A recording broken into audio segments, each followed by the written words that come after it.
নমস্কার বন্ধুরা, রাখিস রকমারিতে সবাইকে স্বাগত। আবারও আমি এসে গেছি একটি রেসিপি নিয়ে।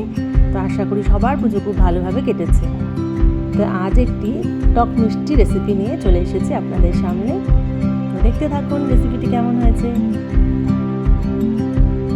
আজকে আমি জলপাইয়ের চাটনি রেসিপিটি আপনাদের সাথে শেয়ার করছি ঠিকই, কিন্তু এটা একটু অন্যরকমভাবে চেষ্টা করেছি আপনাদের সাথে শেয়ার করার।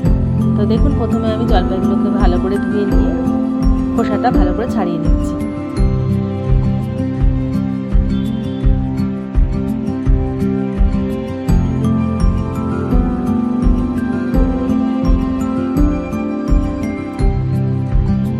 খোসাগুলো আমার ভালো করে ছাড়ানো হয়ে গেছে। দেখুন, এবার আমি একটা মিক্সিতে সামান্য পরিমাণে পোস্ত নিয়ে নিয়েছি, সেটাকে ভালো করে পেস্ট করে নেব।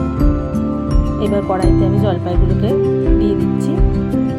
সামান্য জল দিয়ে এটাকে একটু ভাপিয়ে নেব, যাতে করে জলপাইটা একটু সেদ্ধ হয়ে যায় আর টক ভাবটা একটু বেরিয়ে যায়। জলপাই তো খুব টক হয়। তো দেখুন, এইভাবে 2-3 মিনিট মতো আমি জল দিয়ে জলপাইটাকে ফুটিয়ে নেব।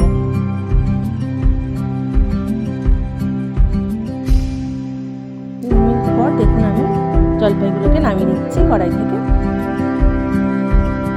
এবার সামান্য পরিমাণে সর্ষের তেল দিয়ে দিলাম কড়াইতে। 5 ফোড়ন দিয়ে দিলাম ফোড়নে। এবার ভাপিয়ে রাখা জলপাইগুলোকে আমি কড়াইতে দিয়ে দেবো।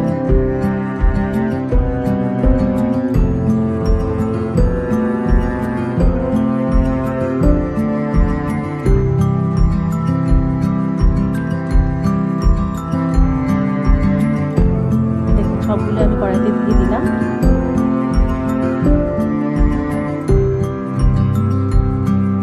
সামান্য পরিমাণে লবণ দিয়ে দিলাম, সামান্য পরিমাণে হলুদ গুঁড়ো দিয়ে দিলাম। এবার একটু নাড়াচাড়া করে নিতে হবে এটাকে। করে যে পোস্তটা বেটে রেখেছিলাম সেটা এবার দিয়ে দিলাম।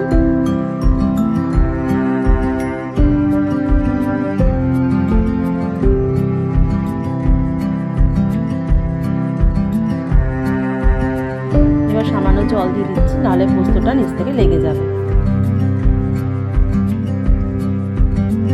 এইভাবে একটু নাড়াচাড়া করে নিতে হবে।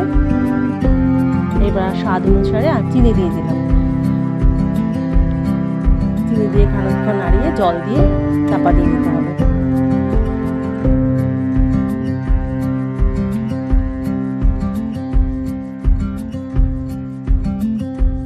এবারে আমি কিছু ভাজা মশলা করে রেখেছিলাম, সেটা মিশিয়ে দিলাম এর মধ্যে। এইভাবে আপনারা চাটনিটা করে খাবেন, আশা করি খুব ভালো লাগবে। অন্য রকমের একটা চাটনি রেসিপি এটা শেয়ার করেছি। এবার একটুখানি ফুটলেই হয়ে যাবে। দেখুন, আমার চাটনি রেডি হয়ে গেছে। ভালো লাগলে অবশ্যই লাইক, শেয়ার, কমেন্ট করবেন। ভিডিওটি দেখার জন্য অসংখ্য ধন্যবাদ। সবাই ভালো থাকবেন।